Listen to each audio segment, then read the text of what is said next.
Si on fait couler de l'eau dans un grand bassin, on peut voir que ça fait des vagues. Si on regarde du haut, on voit plus clairement que ces vagues sont des cercles. Si on imagine que le bassin continuait dans l'autre sens aussi, l'air qui recouvre les petites vagues pourrait être représenté par une fonction. Cet air dépend du rayon du cercle. On pourrait donc modéliser ça avec la fonction A de R est égale à pi r carré.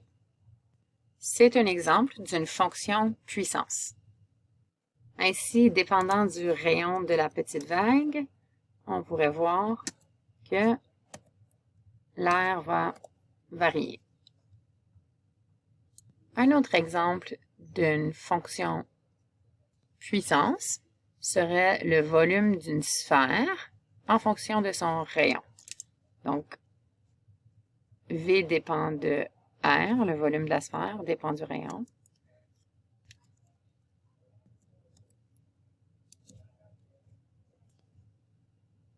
On peut voir au bas ici comment on pourrait évaluer V de R.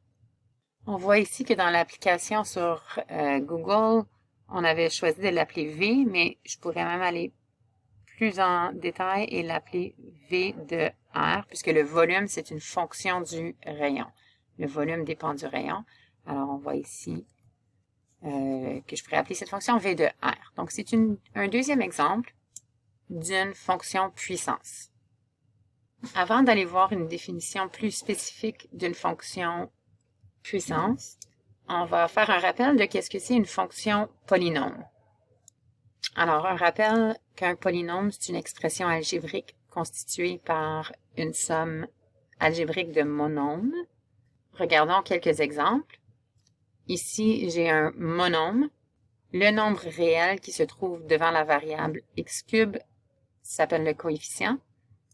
Maintenant, j'ai un binôme, qui est un polynôme à deux termes. Encore une fois, un coefficient et une variable. Donc, c'est mon deuxième terme. Alors, ce binôme est un exemple d'un polynôme. Un polynôme à deux termes. J'ai maintenant un polynôme à trois termes, donc un trinôme. Quand on parle du degré d'un polynôme, on regarde l'exposant de la plus grande puissance de x. Donc ici, j'ai un polynôme de degré 3 puisque ma plus grande puissance, l'exposant le plus élevé est 3. Le coefficient du terme qui a le plus grand exposant a un nom spécial. On l'appelle le coefficient dominant. Si dans un polynôme, on a un terme qui ne comporte aucune variable, on l'appelle le terme constant. Alors, ceci est un exemple d'un polynôme, et donc un exemple d'une fonction polynôme serait f de x est égal à 4x cube plus 2x plus 1. Comme toute fonction, on pourrait la représenter graphiquement. Alors, ce serait un exemple d'une fonction polynomiale du troisième degré qui a un nom spécial, c'est une fonction cubique. Alors, on a vu un exemple d'une fonction polynôme. Alors, on peut dire que la forme de toute fonction polynôme est la suivante. Ici, n est un nombre naturel, donc n appartient à l'ensemble des nombres naturels. Alors, on se souvient que les nombres naturels, c'est les nombres entiers positifs. Donc, on peut bien voir ici, les nombres naturels font partie des nombres réels.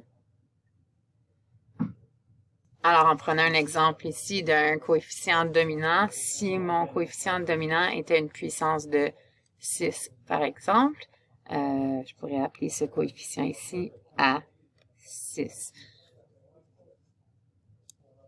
Donc, ce coefficient, on pourrait lui donner le nom de variable A6 avec l'indice 6. Donc, c'est vraiment juste un nom de variable.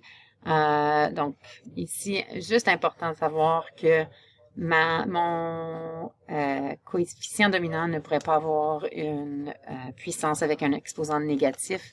Donc, par exemple, si j'avais x exposant moins 6, ce n'est plus une fonction polynomiale. Donc, c'est pour ça qu'on spécifie que n appartient à l'ensemble des nombres naturels.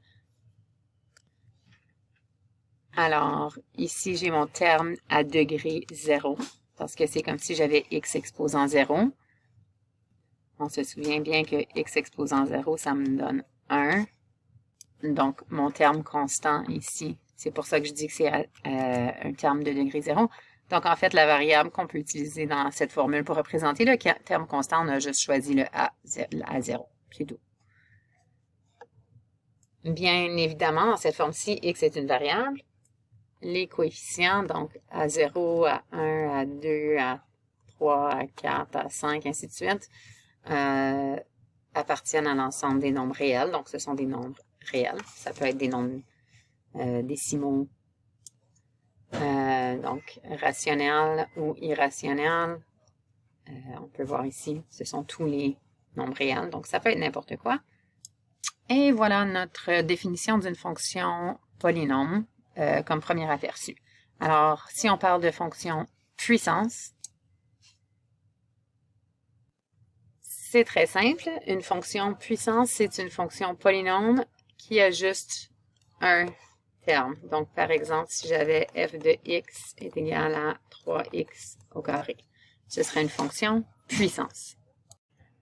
Alors, de forme générale ici, on voit une fonction puissance à la forme f de x est égal à ax exposant n, où x appartient à l'ensemble des nombres naturels.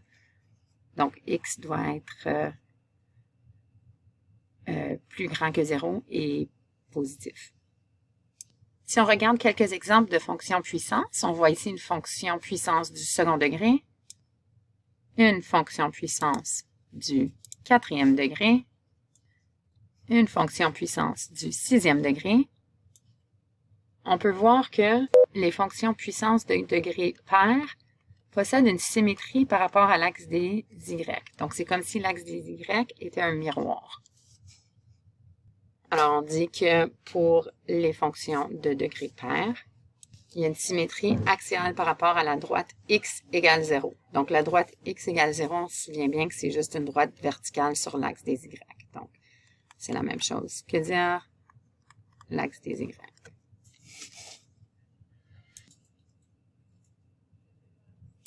Si on prend les mêmes exemples de nos fonctions, on va prendre les mêmes coefficients pour aller plus vite. Mais si on regarde les mêmes exemples, mais cette fois-ci, on explore des puissances de degré impair. Donc, x exposant 1, donc je n'écrirai rien en fait, x exposant 3,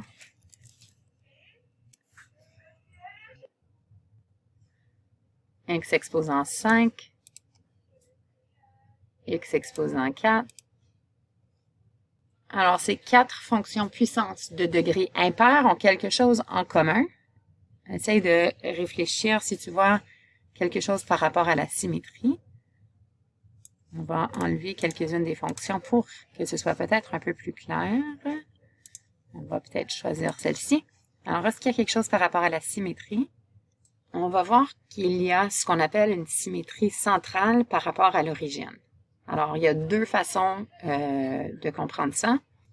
Alors, la première façon de comprendre la symétrie centrale par rapport à un point, donc si je place ce point, on peut voir ici qu'il y a une symétrie centrale parce que si je prends tout ce qui est d'un côté, donc disons que je prends ce côté-ci de l'axe des Y, et je fais une rotation de 180 degrés, je vais obtenir exactement ce qu'il y a du côté gauche de l'axe des Y.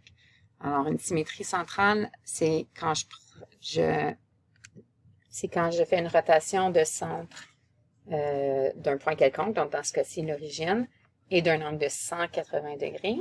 Et ça fait correspondre la partie du graphique se trouvant de l'autre côté du point. Alors, si on regarde bien comme il faut, on peut voir que toutes les fonctions impaires, donc ici, j'ai f de x égale à 2x. Si je fais une rotation de ce qui est à droite de mon graphique par 180 degrés, je vais en effet obtenir ce qui est à gauche. Même chose pour ma fonction puissance du 7e degré. Si je faisais une rotation de cette partie-ci du graphique, je vais obtenir celui-ci, après 180 degrés. Une autre façon de voir la définition de symétrie centrale, c'est que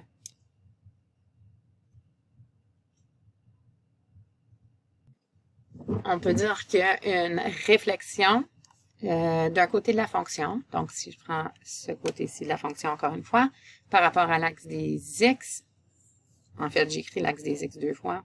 Donc, on va commencer par l'axe des y. Donc, si je fais, au lieu de parler de rotation de 180 degrés, on peut parler de 2 réflexions. Donc, une réflexion par rapport à l'axe des y. Donc, je prends ma partie droite en rouge, je la fais réfléchir par rapport à l'axe des y. Et je prends maintenant cette la partie rouge pointillée ici, et je la fais réfléchir par rapport à l'axe des x. J'obtiens bel et bien la deuxième partie du graphique. Donc, quand ça arrive, on voit qu'on a une fonction puissance de degré impair, et c'est ce qu'on appelle la symétrie centrale.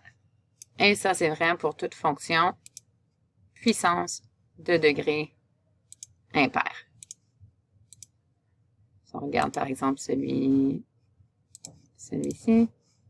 Oups. Si je fais réfléchir par rapport à l'axe des Y et ensuite par rapport à l'axe des X, on voit qu'on obtiendrait l'autre moitié du graphique. Alors, c'est tout pour notre mini-leçon sur les fonctions puissance.